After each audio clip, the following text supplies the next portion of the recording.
Bueno, miren, no sé por dónde empezar esto, ¿sabe? Es como si todo lo que viví se me viniera encima de golpe, y yo aquí, sentada sola en mi cocina, con una taza de café que ya se enfrió hace rato, tratando de sacar todo esto del pecho. Me llamo Laura, tengo 38 años ahora, pero cuando pienso en cómo llegué hasta aquí, siempre vuelvo a lo de antes, a mi infancia, que fue como, tipo así, un lío de emociones que nunca se terminaron de armar bien.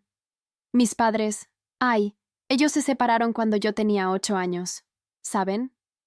Fue uno de esos divorcios feos, con gritos en la casa, platos volando por el aire, y mi mamá llorando en la cocina mientras mi papá se iba con una maleta y ni siquiera me miró a los ojos.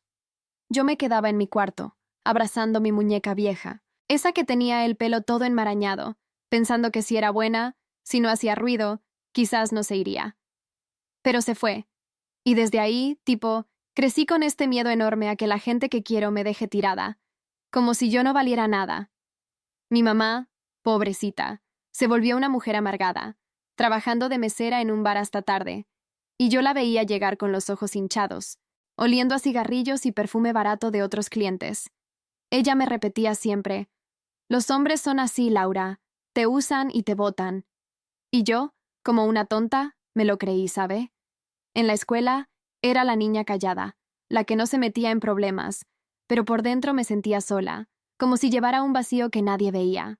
Tuve un par de noviecitos en la adolescencia, nada serio, pero siempre terminaban dejándome por alguien más divertida o más guapa, y eso me dejaba hecha un trapo, cuestionándome todo. ¿Qué tengo de malo? ¿Por qué no soy suficiente? En esa época, yo soñaba con una familia normal, tipo las que veía en las telenovelas, donde el papá llega a casa con flores y la mamá sonríe sin esfuerzo. Pero la realidad era distinta. Mi mamá se casó de nuevo con un tipo que era puro alcohol y malas palabras, y yo me escapaba a la biblioteca para leer libros de romances, imaginándome que algún día alguien me vería de verdad, no como un estorbo. Terminé el colegio con notas decentes, pero sin muchas ilusiones, y me metí a estudiar administración en la universidad porque era práctico, algo que me diera un trabajo estable. Ahí, en la uni, conocí a gente, pero siempre me cerraba. No confiaba fácil. Tenía este pánico a que me lastimaran, ¿entienden? Como si mi corazón fuera de vidrio, y cualquier golpe lo hiciera pedazos. Trabajé de medio tiempo en una tienda de ropa, doblando camisas y sonriendo a clientes que ni me miraban, y por las noches, en mi cuartito alquilado, me ponía a llorar sin razón, sintiendo que la vida me pasaba de largo. Y entonces llegó él. Dios, si me acuerdo de ese día como si fuera ayer. Era el 2005, yo tenía 21 años, y estaba en una fiesta de cumpleaños de una amiga en común, en un bar chiquito del centro de la ciudad. Yo no quería ir, ¿sabe? Me sentía fea con mi vestido floreado que me había comprado en oferta, y el pelo suelto porque no tenía tiempo de peinarlo. Pero mi amiga me arrastró, y ahí estaba él, sentado en una mesa con unos amigos, riendo con esa sonrisa ancha, ojos cafés que parecían cálidos, como si te envolvieran. Se llamaba Andrés, tenía 24, estudiaba ingeniería y trabajaba en una constructora familiar. Me vio desde lejos y se acercó con una cerveza en la mano, tipo casual, y me dijo, «Hola, ¿vienes seguido por aquí? No te había visto». Yo me puse nerviosa. Balbuceé algo sobre que era la primera vez, y él se rió, no de mí, sino conmigo, y eso me desarmó. Hablamos toda la noche, ¿sabe? De todo, de mis libros favoritos, de cómo él soñaba con construir casas grandes para familias felices, de lo mucho que odiaba las mentiras. Me contó que sus padres estaban casados desde jóvenes, que su papá siempre le decía que el amor verdadero era como una casa bien armada, con bases sólidas. Yo lo escuchaba embobada, pensando, este es diferente, este no me va a lastimar. Salimos unas semanas después, una cita formal en un parque, con helado y caminando bajo los árboles. Él me tomó la mano, y por primera vez en mi vida, sentí seguridad, tipo así, un calor en el pecho que borraba todos esos miedos de la infancia. Me decía cosas lindas. Tú eres especial, Laura, no como las demás. Hicimos planes tontos, como viajar a la playa cuando termináramos la uni, o ahorrar para un apartamentico. Yo le conté de mis padres, de lo rota que me sentía, y él me abrazaba fuerte, jurándome, yo nunca te dejaré sola, te lo prometo. Vamos a construir algo nuestro, algo que dure. En esa época, yo creía en todo, ¿sabe? Pensaba que por fin había encontrado mi refugio, que Andrés era el que curaría todas esas heridas. Nos veíamos casi todos los días. Él me recogía en su moto vieja, que traqueteaba por las calles, y íbamos a comer tacos en un puesto callejero, riéndonos de nada. Me sentía viva, vulnerable pero protegida, como si por fin pudiera bajar la guardia. Él me hacía sentir valiosa, y yo, tonta de mí, le di toda mi confianza desde el principio, sin dudar. Si supiera que eso sería mi perdición. Pero en ese momento, todo parecía perfecto, como un sueño que no quería despertar. Y entonces, poco a poco, las cosas empezaron a fluir, ¿sabe? Después de esos primeros meses de citas, donde todo era risas y promesas susurradas en la oscuridad de su cuarto, Andrés me pidió que me mudara con él. Era el 2007. Yo acababa de graduarme de la uni con mi título en administración, y él ya trabajaba full-time en la constructora de su familia, ganando lo suficiente para un apartamentito en las afueras de la ciudad. Yo dudé un poquito, tipo así, porque mi mamá me miró con esos ojos de advertencia cuando se lo conté. No te apresures, Laura. Los hombres cambian cuando te tienen cerca. Pero yo, embobada como estaba, pensé que con Andrés sería diferente. Empaqué mis cosas en unas cajas viejas, esa muñeca de la infancia que aún guardaba en el fondo del armario, y me fui con él. El lugar era chiquito, con paredes blancas que olían a pintura fresca y una cocina donde cabía apenas una mesa para dos. Pero para mí era el paraíso, ¿sabe? Por las mañanas, él me despertaba con café humeante y un beso en la frente, y yo me iba a mi nuevo trabajo en una oficina de contabilidad, sintiéndome por fin adulta, como si la vida me estuviera recompensando por todos esos años de soledad. Nos casamos un año después, en 2008, en una ceremonia sencilla en la iglesia del barrio. Nada de lujos porque ahorramos cada peso para el futuro. Yo llevaba un vestido blanco prestado de mi prima, con encaje que me picaba un poco en la espalda, pero no me importaba. Andrés estaba guapísimo en su traje negro, con el pelo peinado hacia atrás y esa sonrisa que me derretía. Mis amigos de la uni vinieron, y hasta mi mamá se puso un vestido floreado que no le quedaba mal, aunque vi en sus ojos esa sombra de duda, como si estuviera esperando el desastre. En la recepción, bailamos nuestra primera pieza como esposos, con Amor Eterno de fondo, y él me susurró al oído: «Esto es para siempre, Laura, tú y yo contra el mundo». Yo lloré de emoción, abrazándolo fuerte, sintiendo que por fin había encontrado mi familia, esa estabilidad que tanto anhelaba desde niña. Después de la boda, nos fuimos de luna de miel a una playa chiquita en el Pacífico, 3 días en una cabaña con hamaca, comiendo mariscos y haciendo el amor bajo las estrellas. Ahí hablamos de hijos. «Quiero 2, un niño y una niña», me dijo él, trazando círculos en mi panza con el dedo. «Y una casa grande, donde crezcan felices». Yo asentí, soñando con eso, ignorando ese vacío en el estómago que a veces me daba, como un presentimiento que no quería escuchar.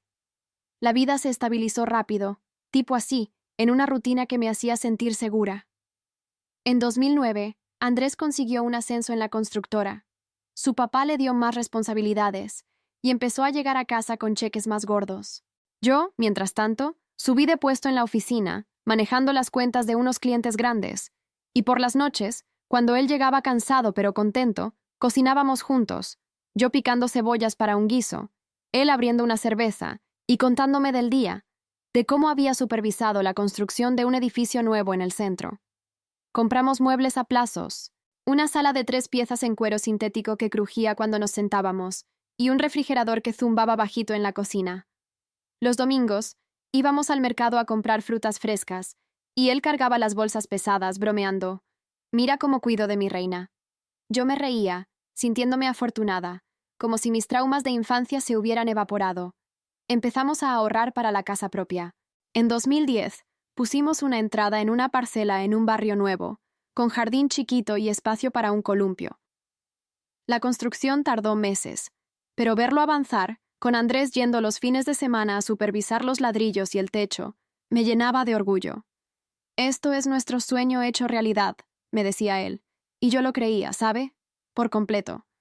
En 2011 llegó el primer hijo, o al menos el plan. Yo quedé embarazada, un milagro que nos emocionó a los dos. Andrés lloró cuando se lo conté, en nuestra cocina nueva, con las cajas de mudanza aún por desempacar. La casa era modesta, 2 pisos con balcones que daban a la calle tranquila, pintada de amarillo pálido porque él dijo que traía alegría.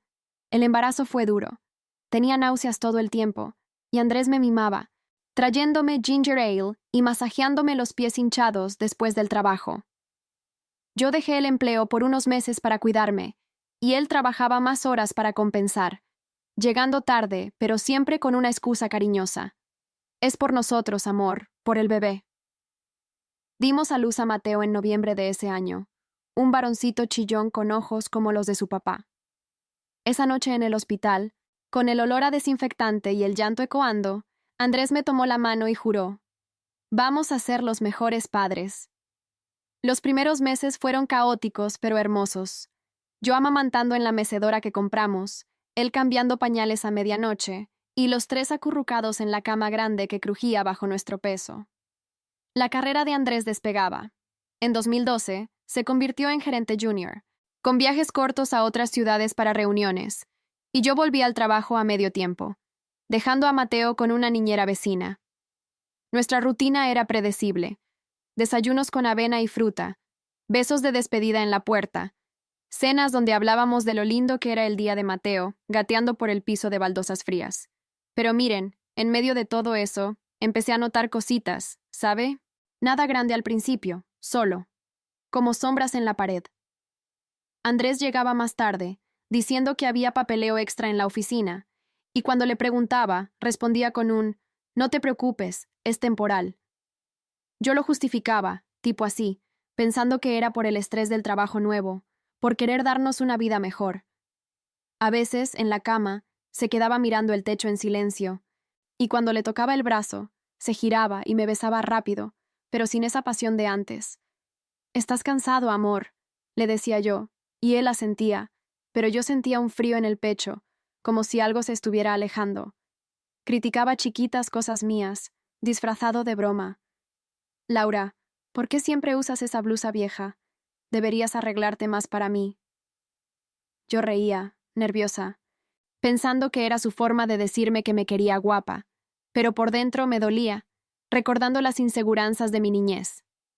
Obsesionado con el gym, empezó a ir, tipo 3 veces por semana, y volvía oliendo a sudor y loción cara, hablando de mantenerse en forma para la familia. Yo lo admiraba, pero a veces me sentía invisible, sentada en la cocina con Mateo dormido en mis brazos, mientras él revisaba su teléfono con una sonrisa que no me incluía.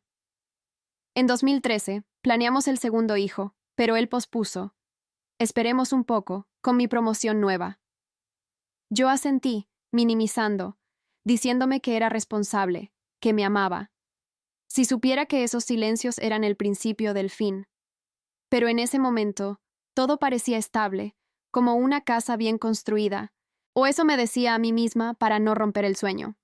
Y entonces, miren, en 2014 las cosas empezaron a torcerse de una forma que no podía ignorar del todo, pero que yo, tonta de mí, seguía tapando con excusas, ¿sabe?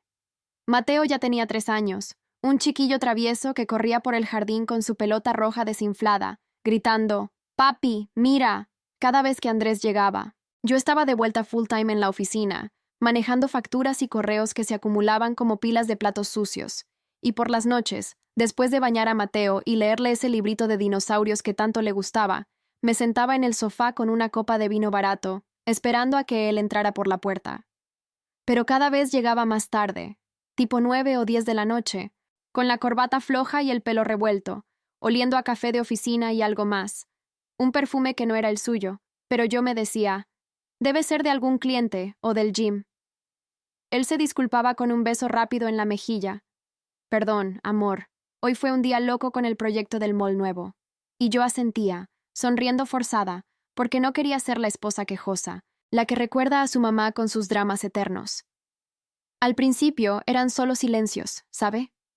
Como cuando cenábamos los 3, Mateo embarrado de puré de papas, y Andrés revisaba su teléfono bajo la mesa, respondiendo mensajes con esa vibración constante que me ponía los nervios de punta. Yo le preguntaba, ¿todo bien en el trabajo? Y él levantaba la vista un segundo, con una sonrisa a medias. Sí, solo coordinando con el equipo. Pero sus ojos no se quedaban en mí, tipo así, se perdían en la pantalla, y yo sentía un nudo en la garganta, como si estuviera hablando con una pared. Empecé a notar que ya no me preguntaba por mi día, por cómo había ido la reunión con el jefe, o si Mateo había dicho una palabra nueva. Antes, él era el que iniciaba las charlas profundas, contándome sueños de expandir la constructora, de mudarnos a una casa más grande con piscina para los niños. Ahora era yo la que llenaba los huecos, hablando de tonterías para no dejar que el silencio nos ahogara. ¿Recuerdas cuando fuimos a la playa y Mateo jugó con la arena toda la tarde? Le decía. Y él murmuraba aún claro, sin mirarme, mientras masticaba su bistec. Me dolía, ¿sabe? Ese distanciamiento emocional era como un frío que se colaba por las ventanas mal selladas de la casa. Pero yo lo justificaba pensando, está estresado, el trabajo lo consume, pero es por nosotros, por el futuro. Y las críticas, ay Dios, esas venían disfrazadas de bromas que me dejaban hecha un ovillo por dentro. En 2015, cuando intenté volver a la idea del segundo hijo, él se rió, pero no de forma alegre, tipo sarcástico. Laura, ¿estás loca? Con Mateo ya es un lío, y mírate, has ganado unos kilitos desde el embarazo. ¿Quieres que sea peor? Lo dijo mientras se ponía la camisa para salir al gym, flexionando los brazos en el espejo del baño, y yo me quedé parada ahí, con el cepillo en la mano, sintiendo que el piso se movía. Es broma, amor, agregó rápido, dándome una palmada en la espalda, pero sus palabras se me clavaron como espinas, recordándome todas esas inseguranzas de niña, cuando mi mamá me decía que no era suficiente. Empecé a mirarme al espejo con odio, tocando mi panza que ya no era plana, y compré cremas anticelulitis que olían a menta fuerte, aplicándolas sola en el baño a medianoche mientras él roncaba. Pensé que era mi culpa, ¿sabe? Que si me arreglaba más, si perdía peso, él volvería a verme como antes, como esa chica del vestido floreado en la fiesta.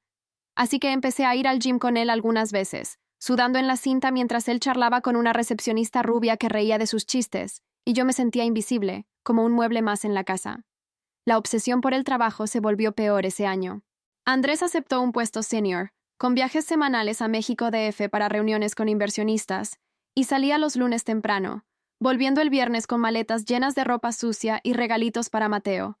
Un camión de juguete o chocolates que el niño devoraba en minutos. Para mí, nada, solo un «te extrañé», dicho de pasada, mientras se duchaba y salía a una cena de networking con colegas.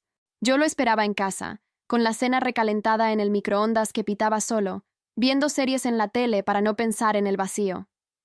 Una noche, en marzo del 15, lo confronté, suave, tipo así, sentada en la cama con las sábanas arrugadas. «Andrés, ¿estás bien? Siento que no hablamos como antes». Él se giró, con el teléfono en la mano, y me miró como si yo fuera una extraña. «Laura, ¿de qué hablas? Estoy cansado, eso es todo. No inventes dramas». Sus palabras me golpearon, y yo me callé, tragándome las lágrimas, porque no quería ser como mi mamá, la que siempre armaba escenas. Me culpé a mí misma. Seguro soy yo, demasiado sensible, con mis traumas tontos. Pero por las noches, sola en la cama grande que ahora parecía un desierto, sentía un peso en el pecho, como si el aire se hubiera espesado, y me despertaba sudando, soñando que él se iba con la maleta como mi papá. Y la falta de comunicación, Dios, eso era lo que más me rompía. En una de esas cenas familiares, en junio, Mateo preguntó por qué papi no jugaba más con él, y Andrés lo mandó a la cama con un «mañana, campeón», sin levantarse del sofá. Yo lo miré, con el corazón latiendo fuerte, y le dije bajito, «Andrés, el niño te necesita». Él rodó los ojos, algo que nunca hacía antes. «Laura, crece. No todo es juegos, hay que pensar en el dinero, en el estatus.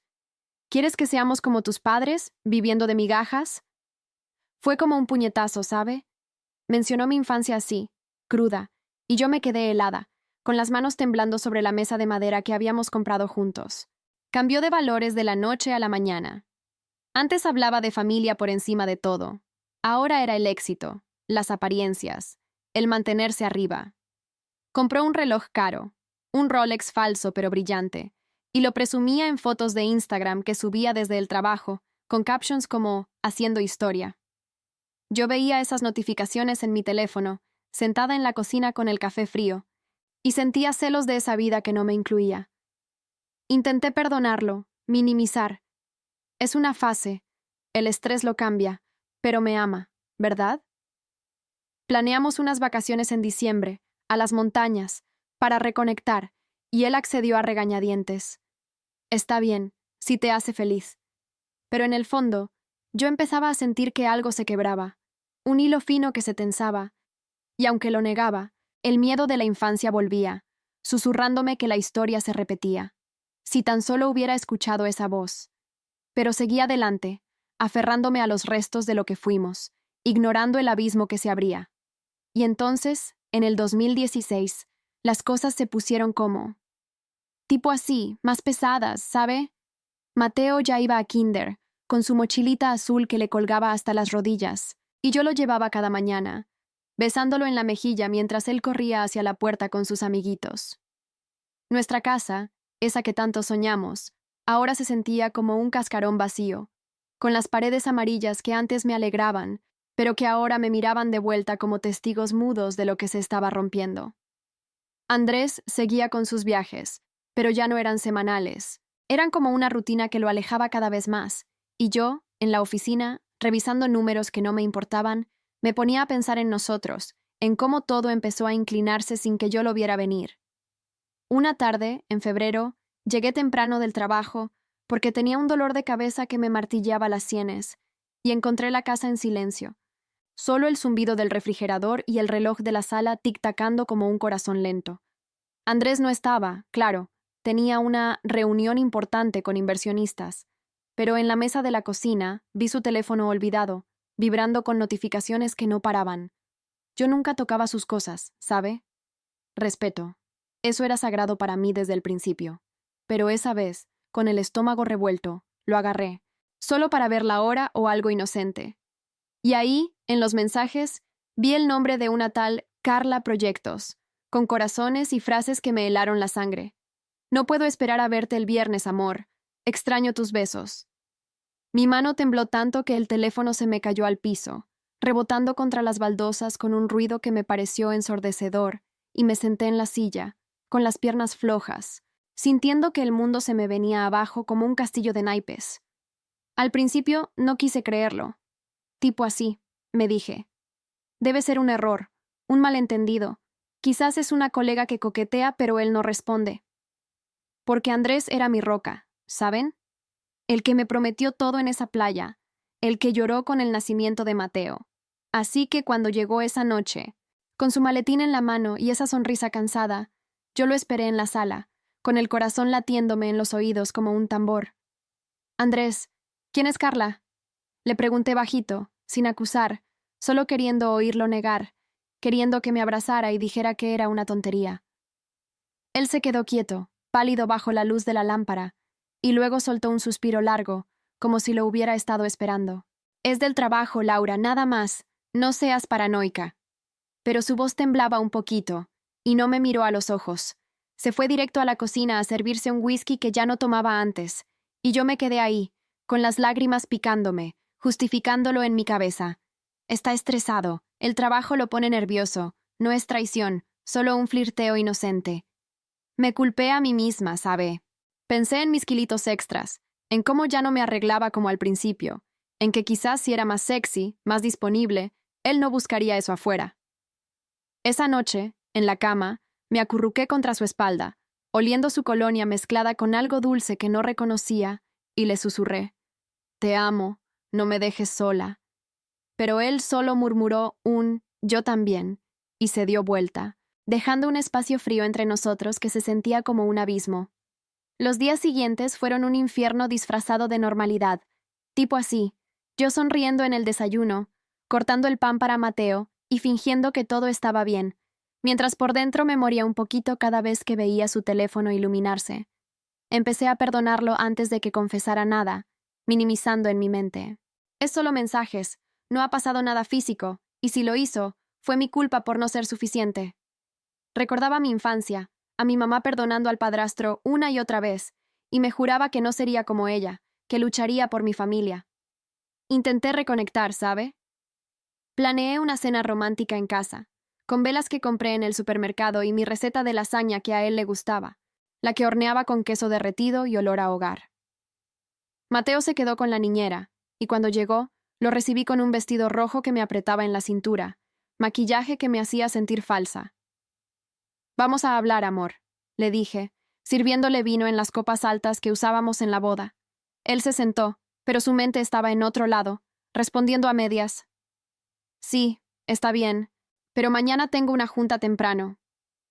Le conté de mi día, de cómo Mateo había dibujado un corazón para nosotros en el kinder, pero él solo asentía, mirando su plato, y cuando intenté besarlo, se apartó suave. «Estoy cansado, Laura». Ese rechazo me dolió como un cuchillo en el pecho, y me fui al baño a llorar en silencio, con el agua del lavabo corriendo para tapar los sollozos, pensando, si me esfuerzo más, si lo perdono esto, volverá a ser como antes. Pero los signos seguían, ¡ay Dios!, como puñaladas que yo tapaba con vendas imaginarias. En abril, encontré un recibo en su bolsillo, de un hotel en la ciudad durante uno de sus viajes, y el corazón se me aceleró tanto que tuve que sentarme en el piso del baño, con la ropa sucia amontonada a mis pies. Llamé a mi mejor amiga, la que conocí en la uni, y le conté todo entre lágrimas, pero ella me dijo, «Laura, sal de ahí, es obvio que te engaña». Yo colgué, enojada, justificándolo de nuevo. «No, es por el trabajo. Quizás se quedó tarde y rentó una habitación para no manejar».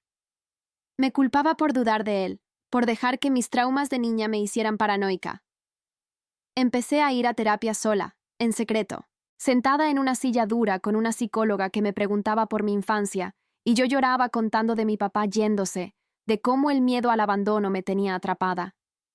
«Tienes que confrontarlo», me decía ella, pero yo salía de ahí y lo abrazaba cuando llegaba, fingiendo que el perfume extraño en su camisa era solo del gym.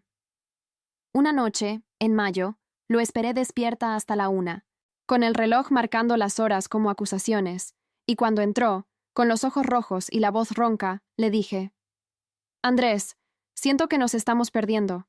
¿Qué pasa con nosotros?» Él se sentó a mi lado en el sofá, por fin, y me tomó la mano, pero fría. «Es el estrés, amor. La constructora va a expandirse. Hay mucho en juego. Tú eres mi todo. Confía en mí». Esas palabras, «confía en mí», me derritieron, y lo perdoné en ese instante, abrazándolo fuerte, ignorando el vacío en su voz, el cómo su mano no apretaba la mía como antes. Pensé que era suficiente, que mi amor lo traería de vuelta, pero por las noches, sola con mis pensamientos, sentía el piso temblar bajo mis pies, como si la casa que construimos juntos estuviera a punto de colapsar, y yo, tonta, seguía poniendo parches, minimizando el dolor para no enfrentar la verdad que gritaba en mi cabeza. Y así pasó el verano, con Mateo preguntando por qué papi no jugaba más fútbol en el jardín, y yo inventando excusas. «Está ocupado, pero te quiere mucho». Mi cuerpo se sentía pesado, como si cargara un peso invisible en los hombros, con insomnio que me dejaba ojeras que cubría con maquillaje, y en el trabajo cometía errores tontos, como sumar mal las facturas, porque mi mente estaba en él, en nosotros. Intenté ser la esposa perfecta, cocinando sus platos favoritos, dejando notas en su maletín con «te amo», pero él respondía con besos distraídos, y una vez, en julio, lo vi borrando mensajes rápido cuando entré a la habitación. «Es trabajo», dijo, pero su cara era una máscara, y yo asentí, tragándome el nudo en la garganta, culpándome por no confiar. El miedo de la infancia volvía fuerte, susurrándome que era como mi mamá, destinada a ser abandonada, pero lo negaba, ¿sabe? Me decía, «Solo es una crisis, el matrimonio tiene altibajos, lo superaremos». Si hubiera visto claro entonces, si no hubiera minimizado cada señal. Pero el amor, o lo que quedaba de él, me cegaba, y seguía adelante, aferrándome a los pedazos, hasta que el hilo se rompió del todo. Y entonces, en agosto del 2016, todo explotó como una bomba que yo misma había estado armando sin darme cuenta, ¿sabe? Mateo estaba de vacaciones en casa de mi mamá, jugando con sus primos en ese jardín chiquito que ella tiene, con el olor a tierra mojada y risas que me llegaban por teléfono cuando la llamaba. Yo había tomado unos días libres del trabajo, pensando que era el momento perfecto para reconectar, para salvar lo que quedaba de nosotros. Andrés volvía de otro viaje, esta vez de Guadalajara, con su maleta rodando por el pasillo como un eco de todos los que vinieron antes. Lo esperé en la sala, con una botella de vino abierta en la mesa baja, las copas limpias que brillaban bajo la luz tenue de la lámpara, y mi corazón latiéndome tan fuerte que sentía que iba a salirse del pecho. Cuando entró, con esa camisa arrugada y el pelo con gel fresco, olí de nuevo ese perfume ajeno, dulce y traicionero, y no pude más. Andrés, siéntate. Tenemos que hablar de verdad. No más excusas, le dije, con la voz temblando como una hoja en el viento. Sentándome en el sofá que crujía bajo mi peso, mis manos sudadas apretando el borde de la falda.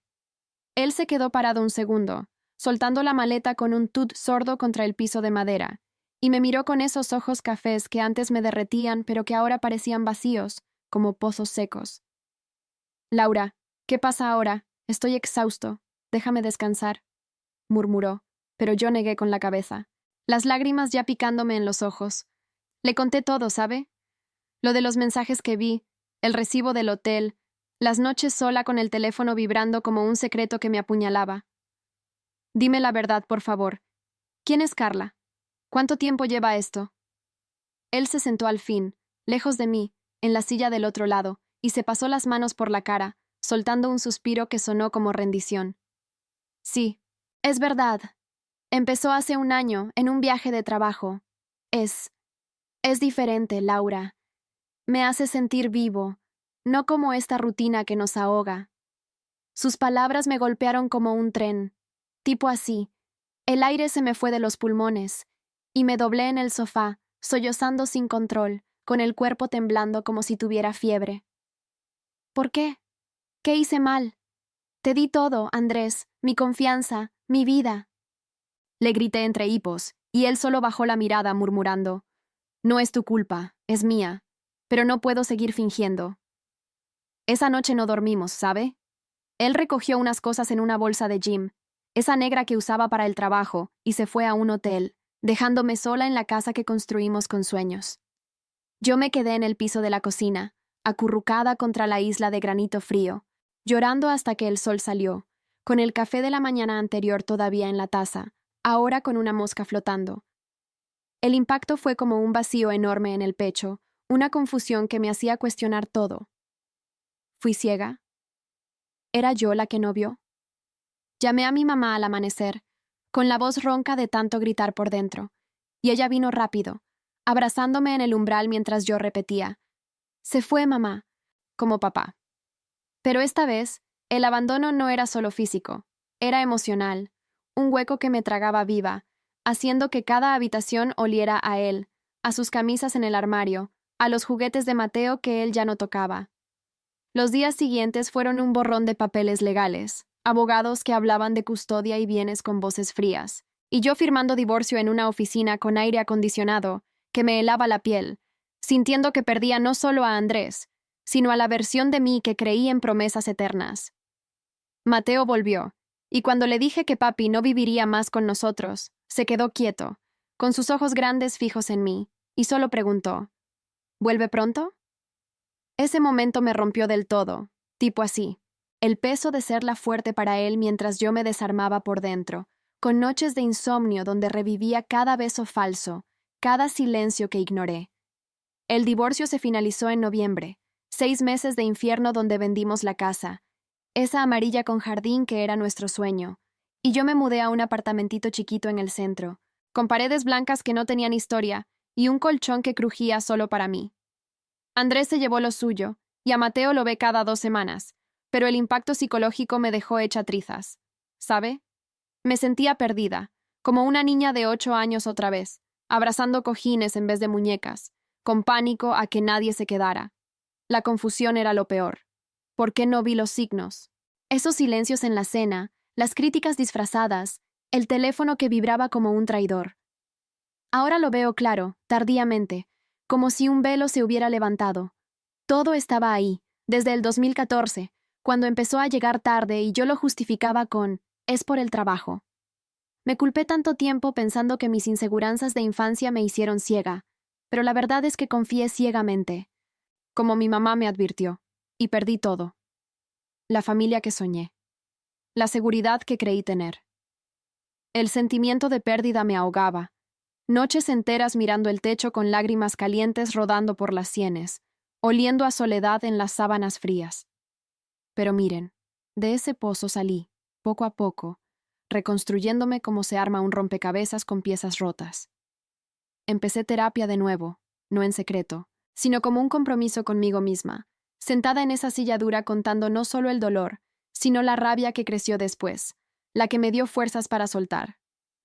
Aprendí que la confianza no se da a ciegas, que los signos sutiles, el distanciamiento, la obsesión por el estatus, las bromas que duelen, son gritos que hay que escuchar, no minimizar con amor falso. En 2017 volví al trabajo full time. Subí de puesto manejando cuentas grandes y sentí orgullo por primera vez en años, tipo así, pagando mis facturas sola, cocinando para Mateo y yo con música alta que llenaba el vacío. Él crece fuerte, preguntando menos por su papá, y yo le enseño a no temer el abandono, a valorarse sin necesitar a nadie para completarse. Salgo con amigas, no busco amor nuevo aún, pero me siento vulnerable de una forma sana, abierta al mundo sin ese pánico que me ataba. Ahora, sentada aquí con mi café caliente, no frío como antes, reflexiono y crezco. Perdí todo confiando en él, pero gané a mí misma, una Laura que ve las señales, que no se culpa por el fin de otros. Si hubiera visto antes, quizás habría salvado algo, pero este dolor me hizo más fuerte. Y por eso, aunque duela recordarlo, lo cuento, para que otros no ignoren lo obvio, como yo lo hice por tanto tiempo. ¿Sabe? Al final, la vida sigue, y yo, por fin, la vivo de verdad.